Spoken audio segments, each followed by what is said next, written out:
জয় ভীম। ভারতের সংবিধান এটা ডক্টর ভীমরাও আম্বেদকর এটার প্রণেতা। উনি যে সংবিধান রচনার যে ড্রাফট কমিটি হয়েছিল সেই কমিটির চেয়ারপারসন ছিলেন। উনি এই সংবিধানটা রচনা করেছিলেন। আমি ভারতবর্ষের প্রত্যেকটা পরিবারে যেন এই সংবিধানটা রাখেন, আমি সবাইকে অনুরোধ করব। কারণ এটা হলো আমাদের প্রত্যেকটা ভারতবাসী রক্ষা কবচ।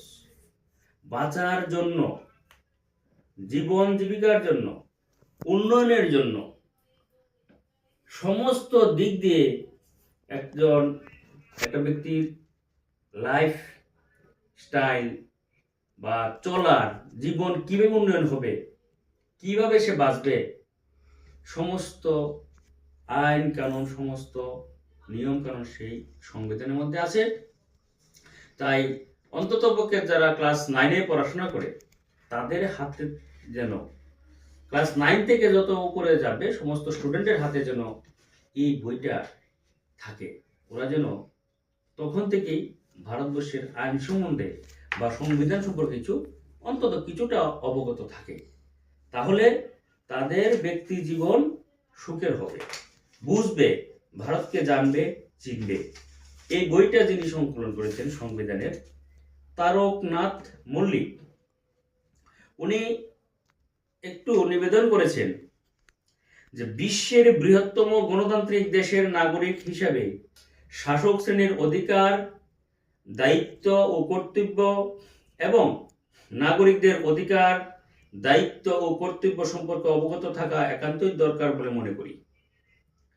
ভারত সরকারের পক্ষ থেকে ভারতীয় সংবিধান কেবল ইংরাজি ও হিন্দি ভাষায় প্রকাশিত হয়েছে।